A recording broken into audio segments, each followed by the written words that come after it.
Big pass Tamil season 9 கடைசி நாள் வெள்ளிக்கிழமை. அதாவது நம்ம எல்லாருக்குமே தெரியும் பிக் பாஸ் தமிழ் சீசன் 9 வந்து பாத்தீங்கன்னா இல்ல பிக் பாஸ் தமிழ் சீசன் 6ல இருந்து அந்த லைவ் அப்படின்றது கிட்டத்தட்ட ஒரு நாட்கள் இடைவெளி இருக்கும். இப்ப நேத்து நடந்ததை ஃபுல்லா எடுத்து போட்டு இன்னைக்கு வந்து அப்படியே வந்து ஹாட் ஸ்டார்ல லைவ்ல வந்து போடுவாங்க. அப்ப அதுதான் லைவே தவிர நடக்கிற விடயத்தை வந்து அப்படியே டெலிகாஸ்ட் வந்து டைரக்டா வந்து போடுறது இல்லை. வீக்கெண்ட் எபிசோட் மட்டும்தான் அங்க நடக்கிறத காலையில ஷூட் பண்ணி போட்டு காலையில மத்தியானம் ஷூட் பண்ணி போட்டு இரவுல வந்து போடுவாங்க. சாட்டர்டே சண்டே இந்த ரெண்டுக்கான எபிசோடையுமே வந்து சாட்டர்டே வந்து எடுத்துடுவாங்க. இது வந்து நம்ம எல்லாருக்குமே தெரிஞ்சது. இப்போ வந்து பாத்தீங்கன்னா இப்போ இந்த நாளை நைட்டோட வந்து இந்த பிக் பாஸ் சீசன் 9 வந்து இழுத்து மூடுறாங்க அப்படின்ற மாதிரி ஒரு தகவல் வந்திருக்கு. அது என்ன அப்படின்றது அதை பற்றி என்னுடைய ஒரு கருத்து. சரியா? ஸோ அடுத்தது வந்து ஏன் இந்த காரணம், ஏன் இவ்வளவு தூரம் இப்படி நடந்திருக்கு அப்படியான பார்வை. ஃபர்ஸ்ட் டைம் வந்திருக்கீங்கன்னா மறக்காம சப்ஸ்கிரைப் பண்ணுங்க. உங்களுடைய கேள்விகள் கருத்துக்கள் இருந்துச்சுன்னா கேளுங்க, சொல்லுங்க, அதை பற்றியும் பேசலாம், பார்க்கலாம். ஓகே, முதலாவது விடயம் பிக் பாஸ் தமிழ் சீசன் 9 வந்து இப்போ சில மிரட்டல்கள் வந்திருக்கு. இப்போ டெல்லியில் நடந்தது எல்லாம் தெரியும். ஸோ அப்போ அப்படி பண்ணுவோம் இப்படி பண்ணுவோம் அப்படின்ற மாதிரி மிரட்டி இந்த பிக் பாஸ் தமிழ் சீசன் 9 சரி இந்த சீசனை மூடிடலாம் அப்படின்ற மாதிரி சொல்லியிருக்காங்க அப்படின்னு சில தகவல்கள் வருது. அது உண்மையானா அது இல்லை. அதாவது மிரட்டல் வந்திருக்கலாம், வராமல் இருந்திருக்கலாம். அது கூட இன்னும் கிளியரா வந்து தெரியல, ஒரு ரூமரா தான் போய் கொண்டிருக்கு. ஆனா இதுக்கெல்லாம் வந்து பிக் பாஸ் டீம் வந்து இப்படி எவன் மிரட்டா, இப்ப தல அஜித் அண்ணா அவர்கள் வீட்டை கூட இப்படி ஒரு மிரட்டல் வந்து போச்சுது. அதுக்காக வீட்டை விட்டு ஓடிட்டாங்களா? இல்ல. ஸோ அதே மாதிரி தான் வந்து இந்த பிக் பாஸ் சீசன் பிக் பாஸ்ன்றது ஒரு பெரிய ஒரு கம்பெனி நடத்துறது. ஆங்கிலத்தில் வெளிநாட்டு நிறுவனங்கள் நிறைய இது பல கோடிகளை போட்டு நடத்துறது. அப்ப எல்லா பாதுகாப்புகளும் எல்லா டெக்னாலஜிகளும் வச்சு தான் இந்த விடயத்தை வந்து அவங்க பண்ணுவாங்க. சரிங்களா? அடுத்தது வந்து இப்போ வீக்கெண்ட் எபிசோடுக்கு இந்த பார்க்க போற நபர்கள், ஸோ இப்போ அவங்க மூலமா ஏதாவது பிரச்சனை வரும் அப்படின்ற மாதிரி சில பேர் வந்து சொல்றாங்க.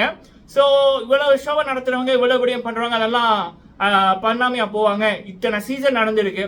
ஏதாவது ஒரு சீசன்ல வீக்கெண்ட் எபிசோட்ல நடந்த விடயத்தை யாராவது ஒரு போனை வச்சு கூட வந்து லீக் ஆகி பார்த்துருக்கீங்களா? வெளியில வந்ததுக்கு அப்புறம் வாயால தகவலை லீக் பண்ணிருப்பாங்க, இது நடந்தது அது நடந்தது இங்க அப்படின்னு. ஆனா ஒரு போன் மொபைல்ல வந்து ஒருத்தங்க சேது நாடு இதை வந்து ஷூட் பண்ணி போட்டு லீக் ஆயிருக்கா? இல்லவே இல்லை. ஸோ அப்ப அப்படி இருக்கைக்குள்ள எல்லா பாதுகாப்புமே பிக் பாஸ் டீமும் சரி, விஜய் டிவியும் சரி, ஏவிபி பிலிம் சிட்டியில இருக்கிற செக்யூரிட்டிஸுமே சரி எல்லாமே தரமா தான் பண்ணி கொண்டிருக்காங்க, தரமா தான் பண்ணுவாங்க.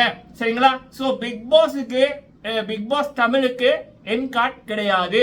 அது சீசன் 9 மட்டுமில்ல, season 19, season 30, season 40, season 50, season 60, season 70, season 80, 90, 100 போய்கிட்டே இருக்கும் ஹிந்தி பிக் பாஸ் போல. சரிங்களா? அது வந்து எவனாலையும் தடுக்க முடியாது. விரும்பினா பாரு, விருப்பம் இல்லாட்டா வேற சேனல்ல போய் நீ மாத்திக்கிட்டு பாரு, அவ்வளவுதான். இது அதை விட்டுட்டு வந்து கோஷம் போடுறது, அது போடுறது, இது போடுறதுன்ற உன்னுடைய பப்ளிசிட்டிக்காக உன்னோட பருப்பு எல்லாம் இங்க வேகாது. எவன் சீசன் பிக் பாஸ் தமிழ நிப்பாட்ட நினைச்சானோ அவனுக்கெல்லாம் கொடுக்குற செருப்படி தான் இந்த பதில். சரிங்களா? ஓகே, இது ஒரு விடயம். அடுத்தது வந்து பாத்தீங்க அப்படின்னா இந்த வாட்டி தான் இவ்வளவு எதிர்ப்பு வந்திருக்கானா? இல்ல, ஒரு சீசனுமே எதிர்ப்பு வர்றதோ ஒரு சீசனுமே அந்த எதிர்ப்பு அதிகரிச்சு போறதான், குறைக்கிற கூட்டம் அதிகரிச்சு ஒன்றான் இருக்கு. ஹிந்தியில இல்லாததா ஹிந்திலையுமே ஒரு முறையுமே ஒரு சீன் வரைக்குள்ள கிஸ்ஸிங் சீன் வரைக்குள்ள இல்லாட்ட வேற இப்ப இன்னொருத்த மனைவியை இன்னொருத்த வந்து லவ் பண்ணீங்கள இப்படி பொங்குற கூட்டம் இருக்கு. அந்த கூட்டம் பொங்கி கொண்டுதான் இருக்கு, அந்த கூட்டம் கூடிக்கொண்டுதான் இருக்கு. ஆனா அதெல்லாத்தையும் விட ஒரு சீசனுமே ஒரு புதுமையான விடயங்கள் பிக் பாஸ் ஹிந்தியில வந்து ஒன்றுதான் இருக்கு. சரிங்களா?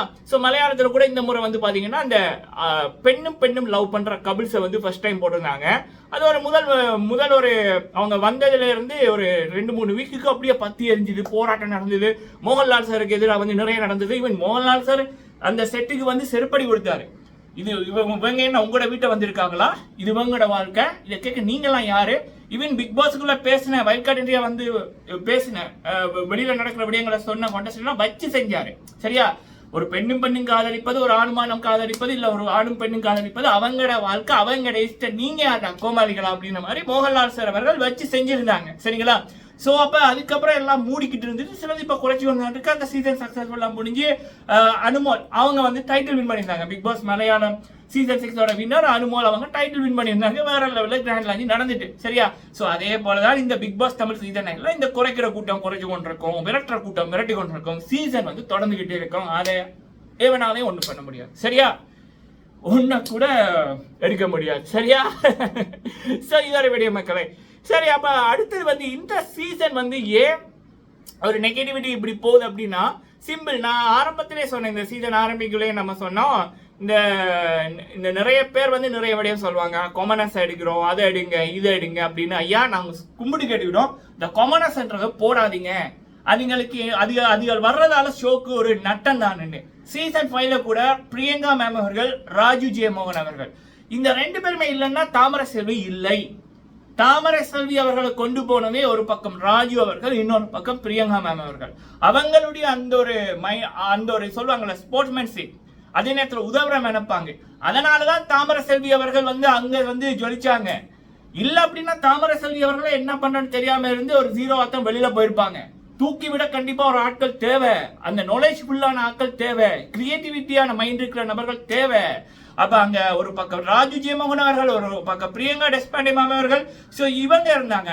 நடுவில் வந்து இவங்க அக்ஷரா ஷெட்டி அவங்க கூட சிபி அவர்கள், இமான் அண்ணாச்சி அவர்கள், இப்படியான நபர்கள் இருந்தாங்க. எல்லாமே வந்து பாத்தீங்கன்னா அமீர் அவர்கள், பாவனி அவர்கள், ஈவன் வைல்ட்கார்ட் என்ட்ரியா வந்த இவர் சஞ்சீவ் அவர்கள்,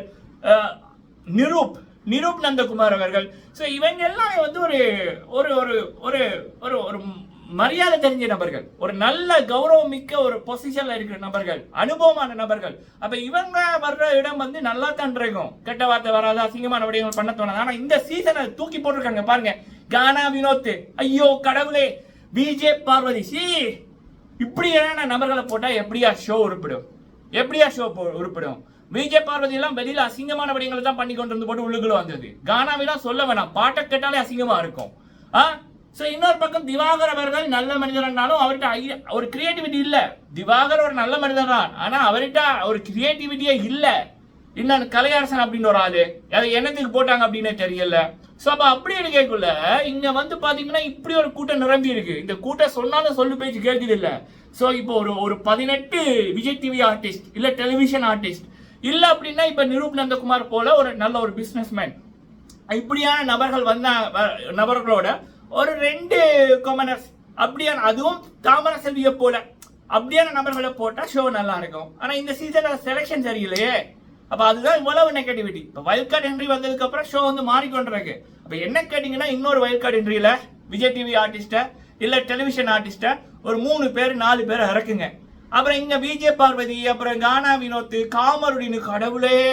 ஆனா காமருடினுக்கு இந்த சாப்பாடு விடியம் கவர் போட்டு சாப்பிடுவேன் பேசினார்ல, அந்த விடயத்துல விஜய் பார்வதி இல்லாம வேற யாராவது இருந்திருந்தா அந்த பேச்சா எடுக்கும் போதே ஸ்டாப் பண்ணிருப்பாங்க.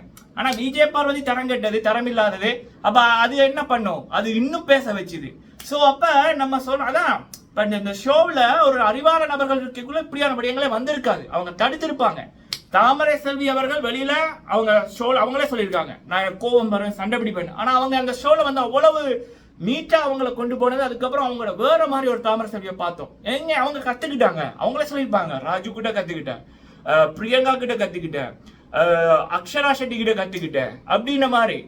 ஸோ அப்போ அதுதான் மேட்டரு. ஆனால் இங்கே வந்து அதெல்லாம் இல்லை. எல்லாமே இப்போ ஈவன் விஜய் டிவியில் இப்போ சபரி எடுத்தால் கூட அவருக்கு இது வந்து ஒரு பெரிய சபரி ஒரு பெரிய ஆள் இல்லை, ராஜுவை போல எக்ஸ்பீரியன்ஸ் ஆன ஆள் இல்லை, பிரியங்காவை போல பெரிய எக்ஸ்பீரியன்ஸ் ஆன ஆள் இல்லை. அதுதான் பிரச்சனை மக்களே. ஸோ அதனால இந்த சீசன் இன்னொரு வைல்ட்கார்ட் இன்டர்வியூ வந்தால் நல்லா இருக்கும். அப்படி இல்லைன்னா இந்த விவாதங்கள் எல்லாம் வெளியில் அனுப்பிடுங்க. முக்கியமாக இந்த விஜய் பார்வதி, அதனால தான் இந்த ஷோ நாசமாக போகுது. அதை மனுஷன் பார்ப்பானா? உண்மையான மனிதர்கள் சப்போர்ட் பண்றாங்களா? குடும்ப ஆடியன்ஸ் சப்போர்ட் பண்றாங்களா? சத்தியமா இல்ல. அவ்வளவு ஒரு நெகட்டிவிட்டியான பேசன். அப்ப அப்படி ஒரு நெகட்டிவிட்டியான பேசன் இருந்தா எல்லாம் நெகட்டிவிட்டியா நடக்கும். வீடை சுத்தமாகணும்னா அந்த கானா வினோத், விஜய் பார்வதி இந்த 2ஐயும் அனுப்பி விட்டாலே வீடு கிளீன் ஆகும். சரிங்களா மகளே, நீங்க உங்களுடைய கருத்துக்களை சொல்லுங்க. பிக் பாஸுக்கு என்காட் இல்லை. பிக் பாஸ் சீசன் 9 தொடர்ந்து நடக்கும். எல்லாமே வதந்திகள் தான் வருது, வியூக்காக பல பேர் பண்றாங்க, நம்பாதீங்க. நன்றி.